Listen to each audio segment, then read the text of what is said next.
starring Alicia.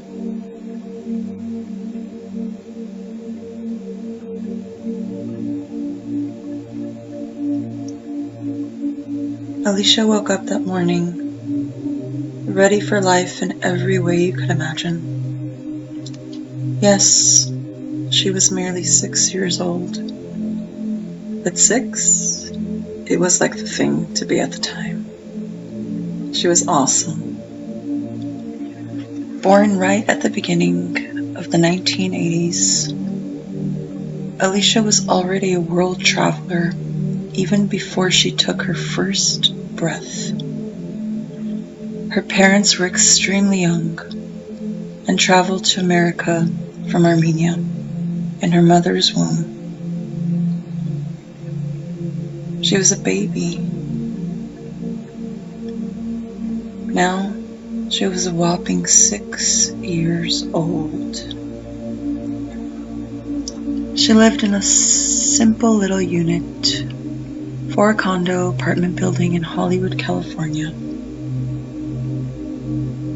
On that morning, just like all other mornings, she slowly opened her eyes. The sun, bright, came bursting in, and her little heart pumped with energy and possibilities of a new day. It was almost overwhelming for her tiny mind and frame.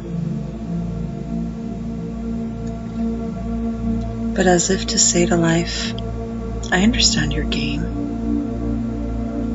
Nope, not today. And she activated her little body and became aware of her surroundings against the 5:30 a.m. Los Angeles ambience. She was lying lucid and ready in her little bed before that day started. Her schoolwork was all done from the night before. She took great pride in making sure that her tasks were completed because she had learned from the only female she knew, her mother, Mama. And she loved Mama even more than she could ever comprehend. After all, her and Mama had already traveled and been together quite literally all of their lives. She realized the weight of that feeling that morning, and that this was a rare opportunity, where she had a moment to think and a moment to just breathe. Her 3 brothers and her parents were all asleep. She was stunned, but she did not make a sound. The very tiny 1-bedroom apartment was so quiet she could hear the rustling of the cockroaches in the kitchen having their morning meeting. The roaches that never seemed to leave, no matter how much her mom and she scrubbed that kitchen clean. And she noticed how each of her very small thoughts gave way to the next entire segment of creativity.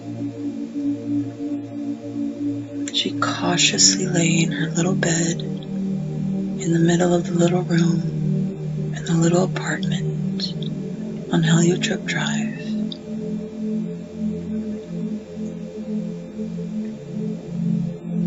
She paid attention to the sounds and heard an ambulance from a distance, and then a train, cars passing by, and the sound of her little baby brother touching her mom's cheek, her beautiful mom's face.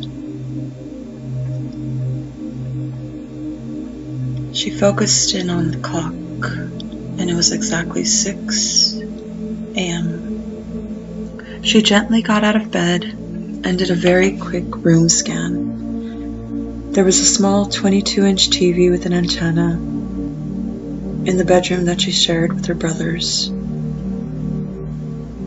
And the parents, they had a 30-inch in their bedroom living room where they slept with her newborn little brother on a roll-out couch.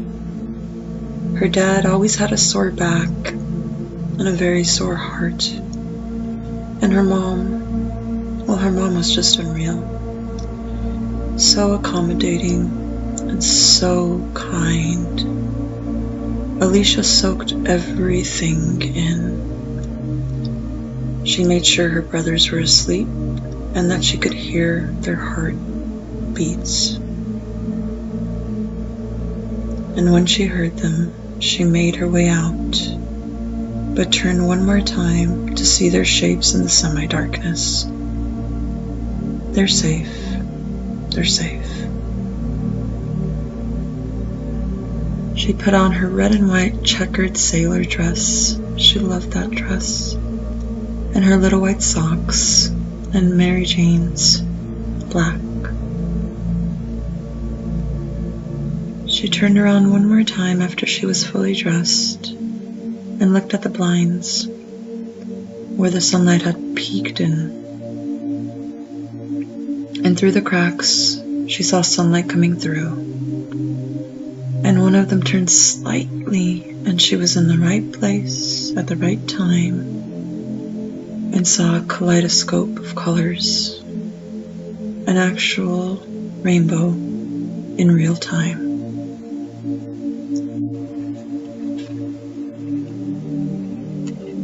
And as she felt her excitement growing, she also noticed that she was making quite a bit of noise, and she knew without a doubt that this whole thing would be over as soon as another family member woke up. She somehow knew that she had captured the here and now. She stopped and said with her inside voice, "Just breathe, calm down. Your brothers love you. Mama loves you. Daddy loves you. You're okay. Let's go." And after a moment of self-prep, self-awareness, she decided to take the moment seriously. And she said the little prayer that she said in her head.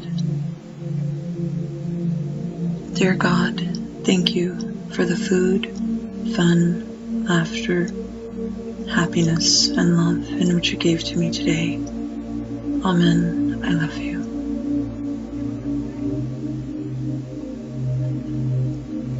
Los Angeles City College was directly across the street from where Alicia grew up.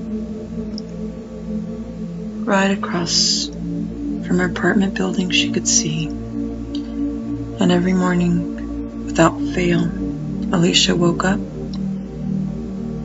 went out to the little porch, sat, and stared. She realized how much of her was drawn to it. She also realized how her current life severely lacked a solid foundation. Even at 6, she was acutely aware of her inconsistent surroundings. She always felt uneasy and had sleeping and tummy problems. But Alicia, she persevered. She was conditioned to believe that family was the ultimate measure of a person's success.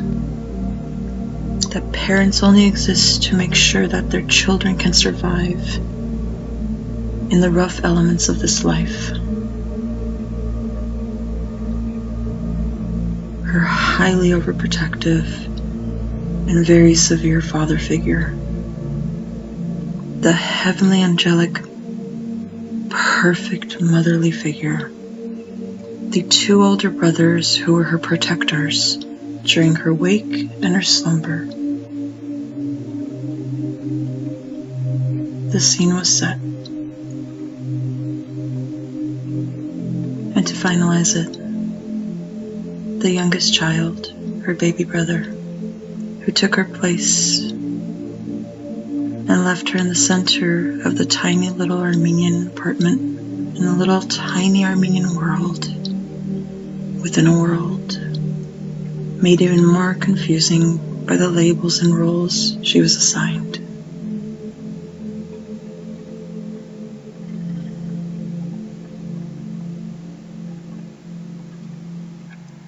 "36 years went by. 36 years.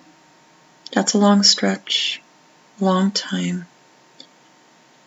And let's not get into why or what Alicia's story is at this juncture,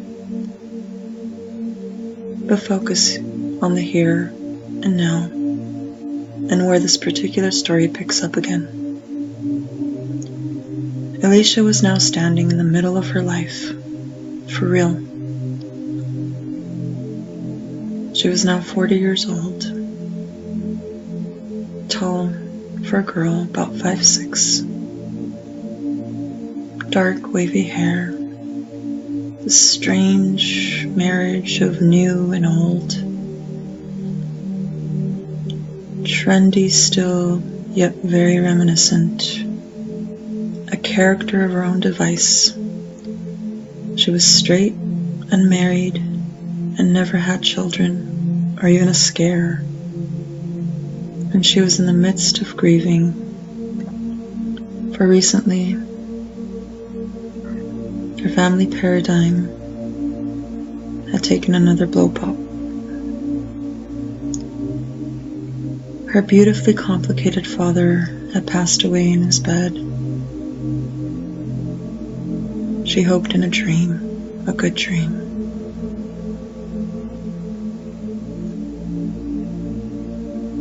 After a long 8 years of struggling, due to a stroke he had suffered, he had become quadriplegic, and although Alicia's mom was the heroine of her father's life story, Alicia had definitely helped care for him. And so Alicia stood there in that tiny little bakery,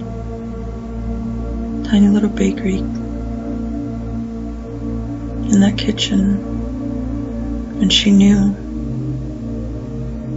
that a part of her was still standing in the tiny little Hollywood bakery kitchen apartment. She had an incredible resume and could easily become a teacher or broaden her education. Maybe she could go back to LECC. But she was still standing there in the middle, staring across, wondering if there is in fact anything else on the other side. And Alicia realized that she had traded that little Hollywood apartment in Little Armenia for a little bakery in Little North Hollywood.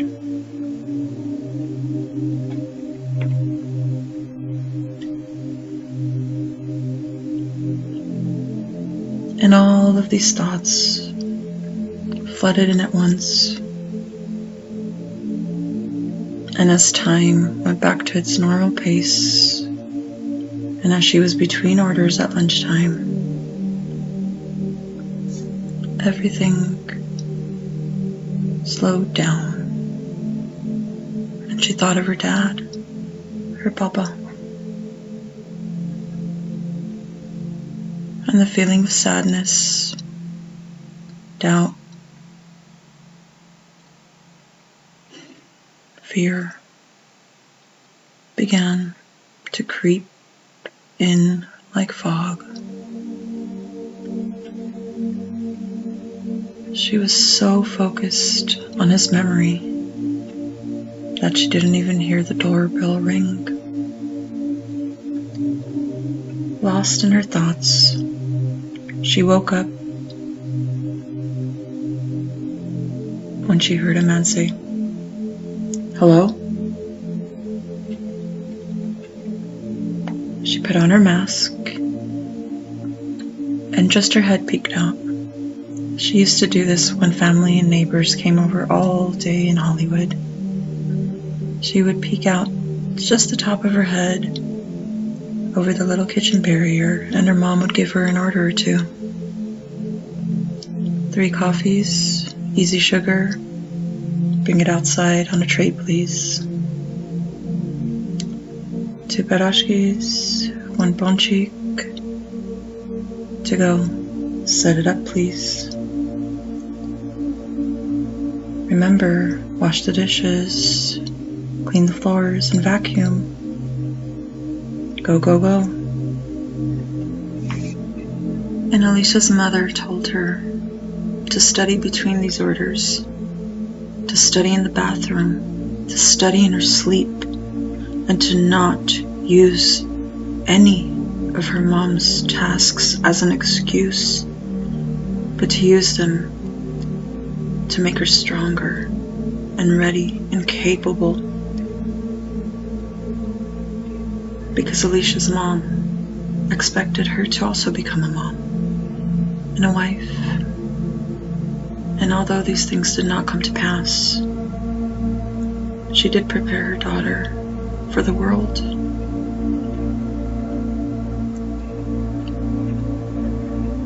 And naturally, as Alicia's life went on, the orders got more and more complicated.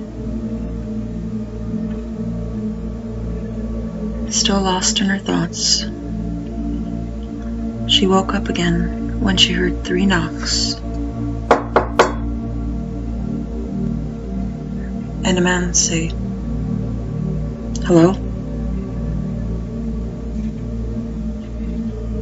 She immediately went all the way out, not just head, her entire body, to greet him.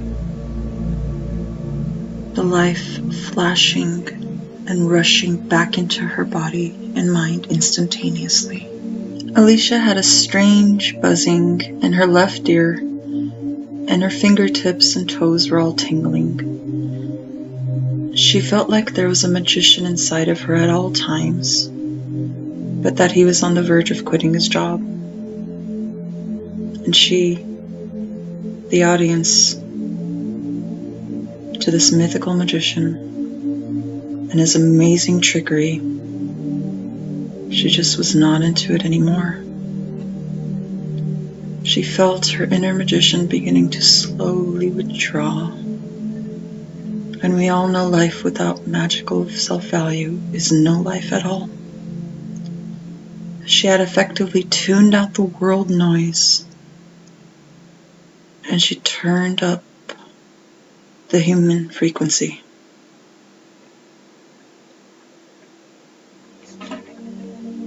She began to hum Chopin's Nocturne 9 and said to herself, "I really want to play this soon." She had recently been gifted a grand piano, and every fiber of her just wanted to play. But there are no shortcuts to happiness. She grabbed her phone and set an alarm. Self-piano lesson tonight at 9. No excuses. Still adrift, lost in her thoughts. His face morphed from her father to her uncle to her brothers and back to the man she was faced with. He tried ever so desperately to smile at her, but his eyes seemed like they were filled with tears that were about to project out. He said a bit frantically and in Armenian, "Hello, my daughter. I'm a bit lost and I really need to catch that bus," and gazed past the door at the corner.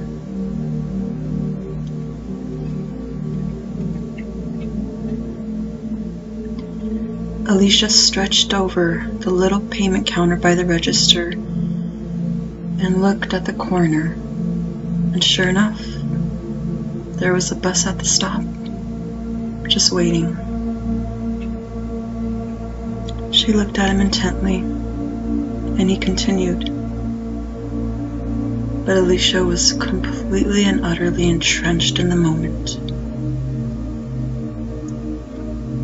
She noticed how his body language began to change right in front of her. And there was an innate part of her, deep, that became worried and stopped him. Lovingly, she said, "It's okay. How can I help you?" She could hear his heart stop beating. And she said, "Do you need to get on that bus?"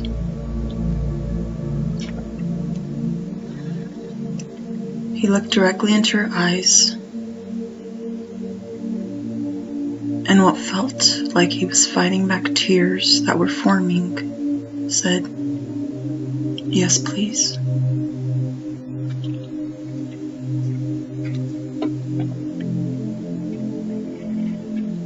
She directed him to calmly wait, and she walked to the back, into the kitchen, took $20 out of her minimum wage wallet, picked up a quarter off the floor on the way back, and handed him everything she had.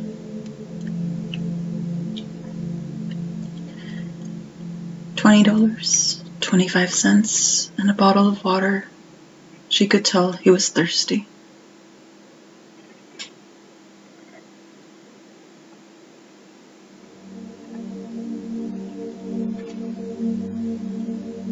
He looked at her one more time as she walked out with him to the street that seemed a bit odd, a bit quiet for that time of day, with a bus patiently waiting.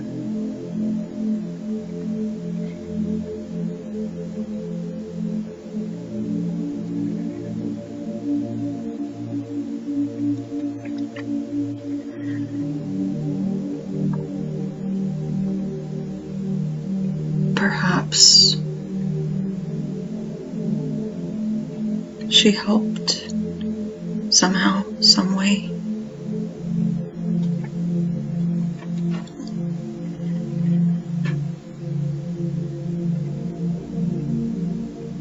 And the world, with all of its noise, came rushing back as she glanced at the clock. 5:27 p.m. She said to herself, "I have things to do. Go, go, go."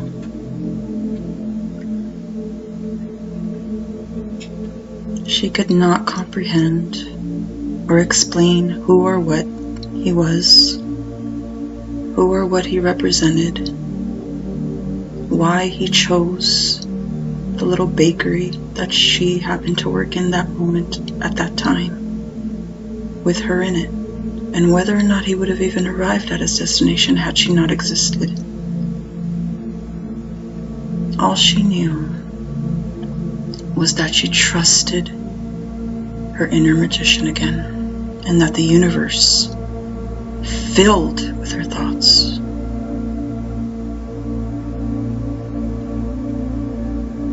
that universe is on her side.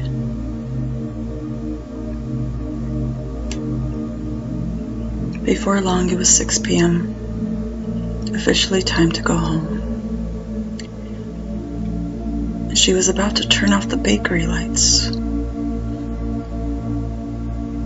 when in her peripheral view, she caught a bus float by and stop at the same corner.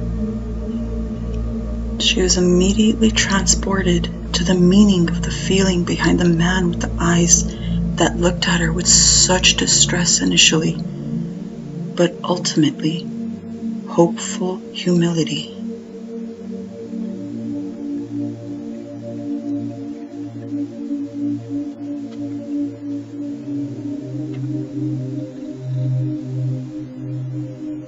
And she relived, moment by moment, that incident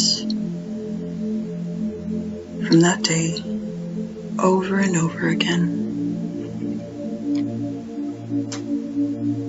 She broke down in her mind how she had managed to turn what could and should have been a negative exchange into a new experience where she had the innate urge to enrich a person's life and make a small impact. And she now stood at the precipice of the new world. But this time, she didn't question her value and worthiness in this world anymore. Her past met her present, and they accepted each other for once. Her past values and present clarity both started knocking on the doors and windows of her mind and soul. She pressed pause. She decided for once not to give in to the temptations of these feelings and thoughts. And she chose not to cry. She saw past the poignant moment and forced herself to physically get into her car and drive. Alicia could feel herself getting excited. And before long, she turned the key and walked into her actual present house at 6:27 p.m. She was still a bit uneasy though. Her inside magician was still not completely on board. She was alive but not alive, breathing but not breathing, eating but not eating, and dreaming but not dreaming. She sat down with her head so full of chaotic thought that she could feel her skull trying to stretch out. She knew it was too much, and she placed her elbow on the edge of the table and gently placed the heavy weight of all of these thoughts on her fragile fingers and let them go, go, go.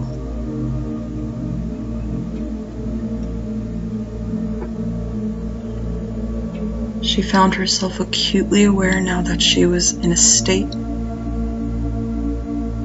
of hypnagogia. The hypnagogic state, the middle part of her mind, which felt like it was bending perfectly and fluidly in half.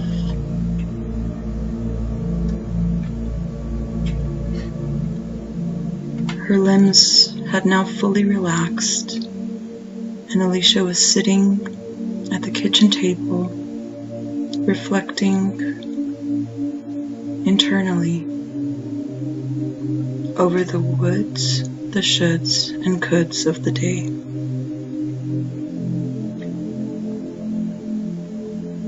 I should have done this. I would have done that. I could have had that. Unbeknownst to her, Alicia's pineal gland, her inner magician third eye, began to almost unnoticeably unravel itself like an unaccompanied accordion, and her positive thoughts and creative ideas began to float in right into her temporal frontal lobe, and she could feel bursts of little energy. She knew it was time to get up again.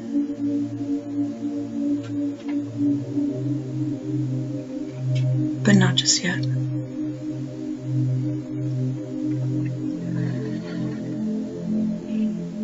She chose to really just take a moment, a true, actual moment of real time, slow, calm, relaxed. She decided to appreciate this moment and realized that she had never even stopped to appreciate the time and effort it took to get to this moment. Alicia had dreamed about this a decade ago. She had fallen asleep one night, feeling very claustrophobic, and set the intention to have her own home one day, her own bathroom, her own bedroom, her own space, her own thoughts, and her own breath, no matter what that meant or where she would find it.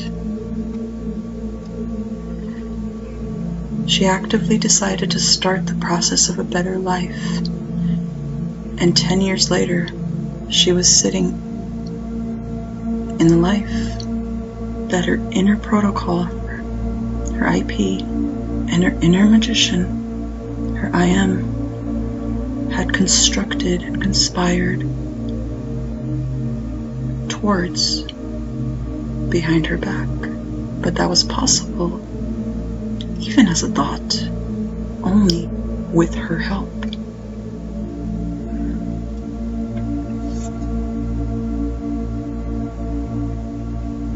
This, she realized, this is perfectly right.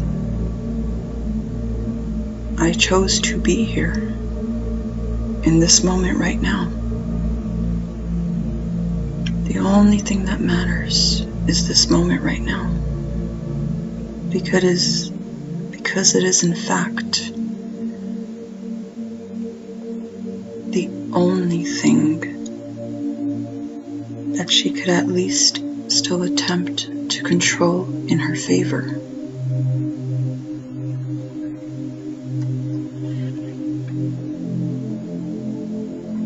And as these productive thoughts began to take over, Alicia let the words roll over her like salty ocean water, refreshing, but definitely specific. Somebody who loved and appreciated Alicia much more than she could ever, would ever love herself, told her consistently, happiness is a choice.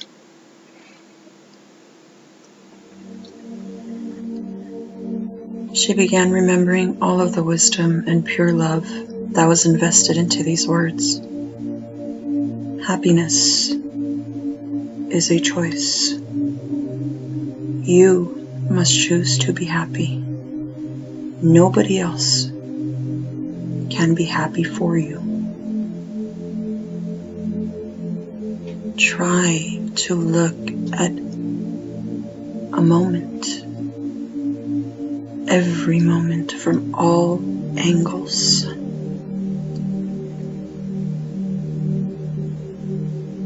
Pay attention to your reactions. and give your thoughts the respect they deserve. After all, you are not the sum of your thoughts. Because you can choose to allow your thoughts to come and allow your thoughts to go. Be grateful, be kind, and remember that each person, every single person has their own story.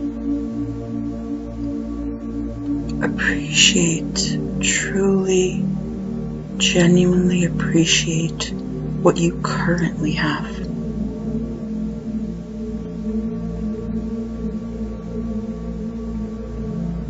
Take inventory of the objects around you. Pay attention. And always take pride in what you do. If you truly are unhappy, begin to make the smallest decisions, tiny little seeds that will support the big goal. And he told Alicia one day, filled with love, it's okay if you talk too much when you get excited, but don't forget to stop and listen. Listen. See, here's the thing. Positive energy attracts positive light. Just do what's good, and I promise you will be all right.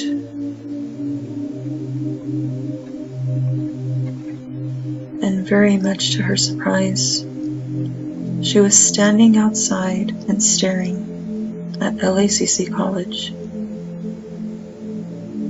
She was her current age mentally, but in the form of her younger self that she could see. She stared at the college, and a wave of odd energy filled through her body with life and confusion, all coming directly at her. She turned around instinctively to go back into the apartment, where she had an idea at least of what was going on, and the white iron door was locked. She stared into it, and she was in her little bed again. She knew where she was now, and what this was now. A memory. A lesson that never went away, because she never let it go away. The rest, shall we say, is the ice cream dream.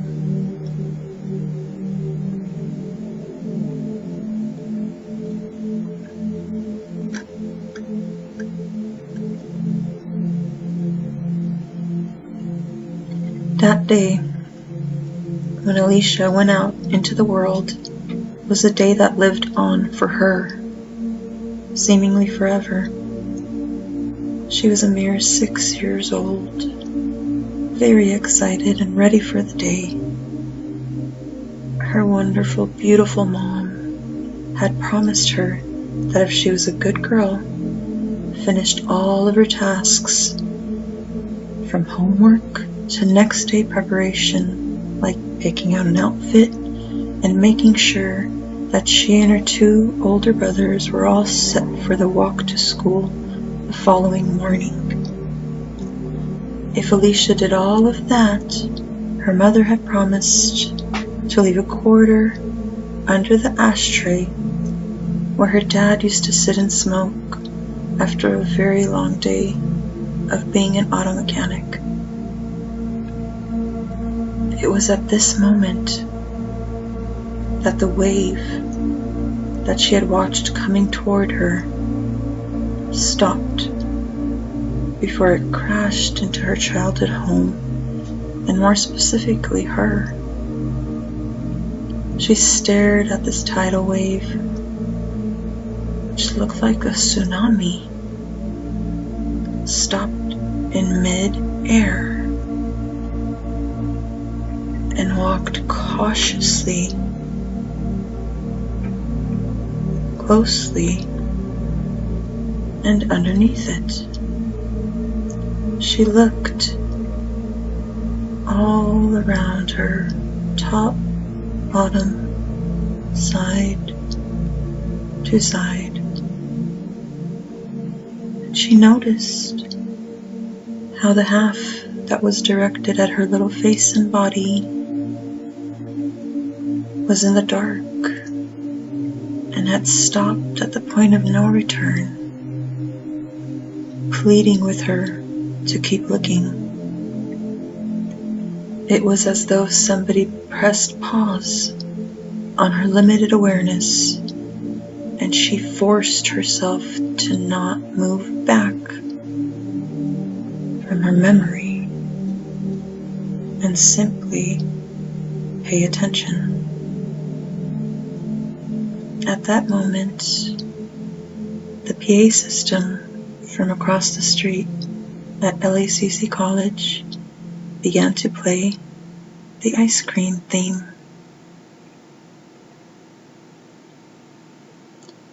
Alicia, trembling a bit now, remembered that her little red checkered baby doll dress had one little pocket, and she thought maybe, just maybe, Mama left me a key. She tried to keep calm because the wave was getting impatient, and she put her little right hand into the tiny little pocket which was located in the middle of her tiny little frame, above her belly button and right under her little heart. She checked to make sure the door was still locked, and it was. She looked at the 2 steps in front of her and felt metal in her pocket. She could hear her heart relax because she was going to make it inside. And as she pulled out the tiny, shiny object with the assumption that it was the key that would save her, she was aghast to see that she was holding a quarter.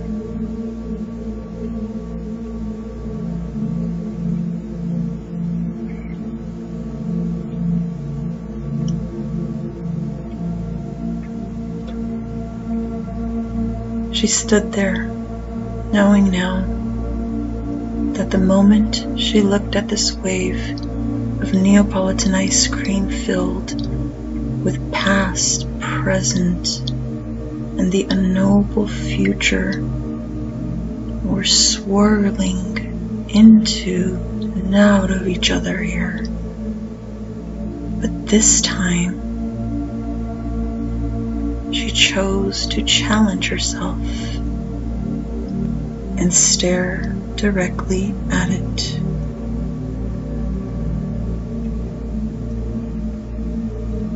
She understood there was a lesson for her here. And with her current centered mind, but with the excitement and curiosity of a 6-year-old, she decided to slowly and gently look up. with her pretty hazel eyes at the wave above her now, still in midair.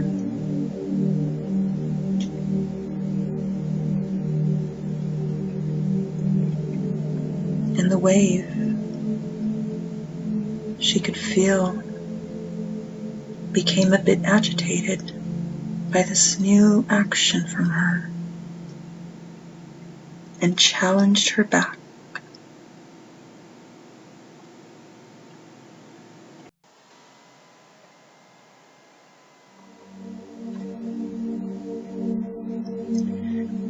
Alicia slowly looked, and rather gently, everything went dark. Total and complete darkness. And as Alicia stood in front of the 4-unit complex she had been raised in, she could also feel herself resting at the table where she currently sat in her very own kitchen.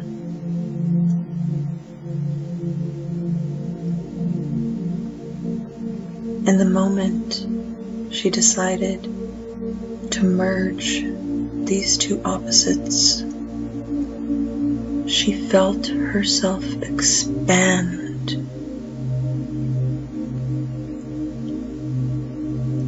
to view the truth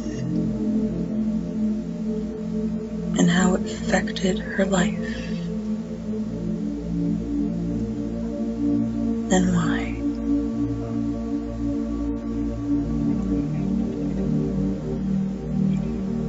She watched herself from a safe distance,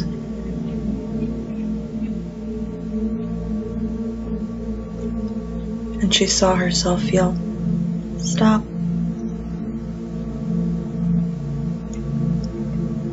And with a quarter in her right little hand, she ran to the edge of the street,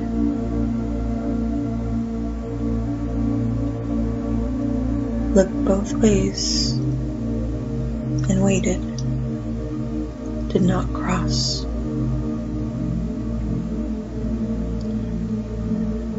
The ice cream man was on the other side of the street when he heard a little voice yell, "Stop."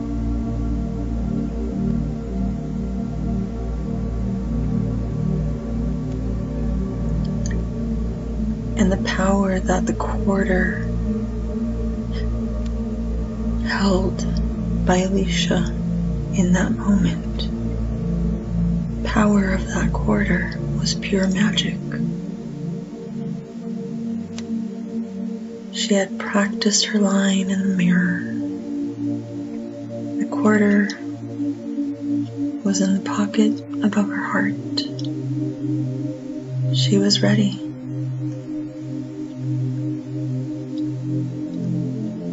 She would give the quarter that she worked very diligently for to the ice cream man and ask him nicely for a green apple blow pop.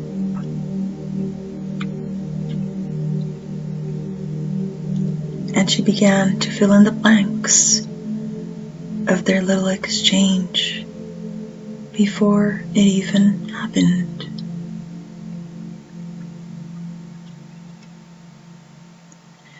She had imagined he would smile at her, hand her the candy, and she would hum the alphabet song back to the little apartment. And of course, make her brothers very jealous with her hard-earned candy apple.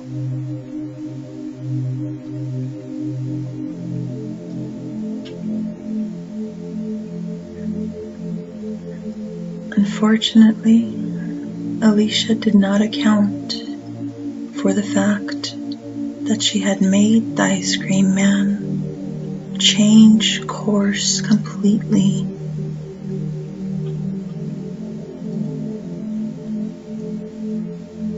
She should have walked out and been ready 6 seconds ago.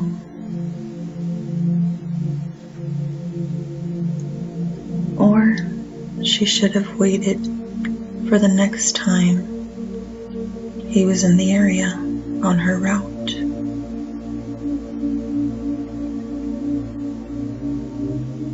She would have and she could have, but she was 6 years old.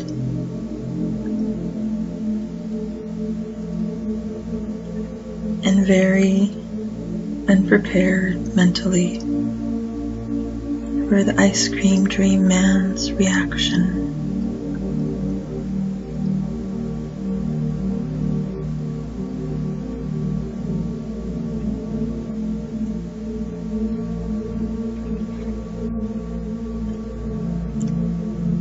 Needless to say, his reaction to Alicia's quarter was not at all what she expected.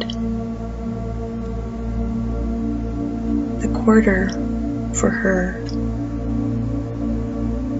was worth everything. It represented work and dedication.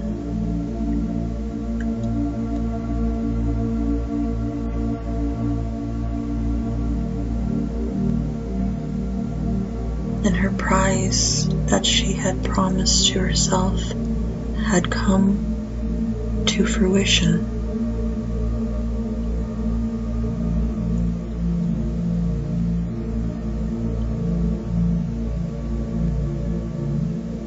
But that quarter to the ice cream man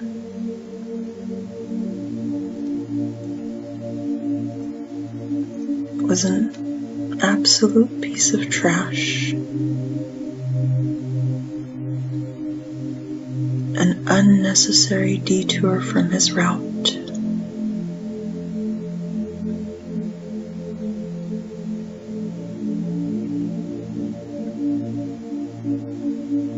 And thus, when Alicia,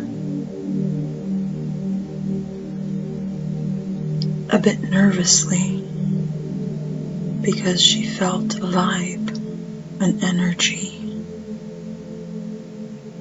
said, "Hi,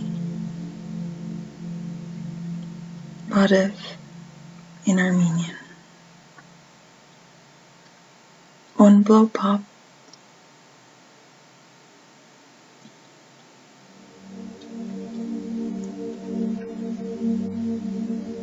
The anger,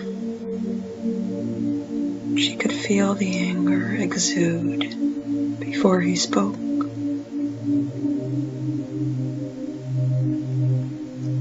He looked down at her and said in Armenian, "I can't believe you made me turn around for this."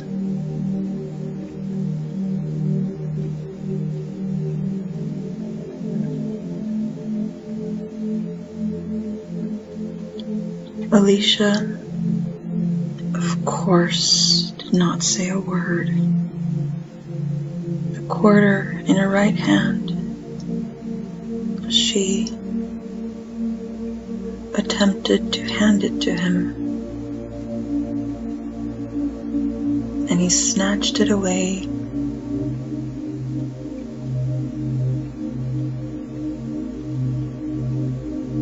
and put a watermelon low pop in her hand.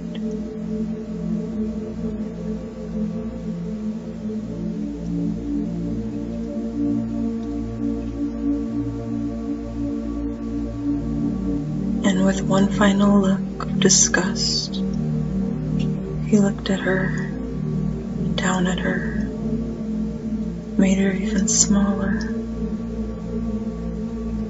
And she already felt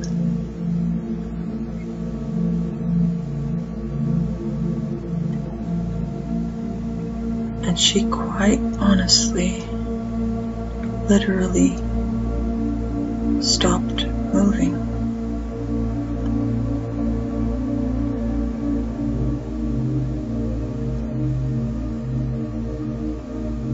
It felt to Alicia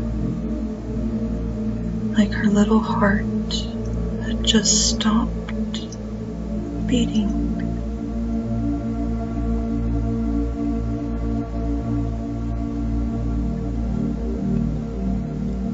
And now, at this moment, from a distance, she saw the truth of the memory. How one exchange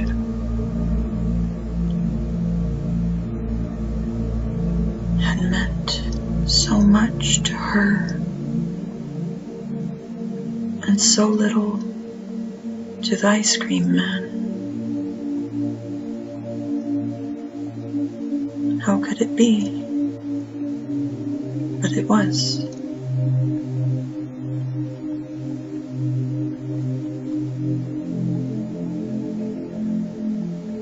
And Alicia decided that one day she would go even further, that at least she knew now that the man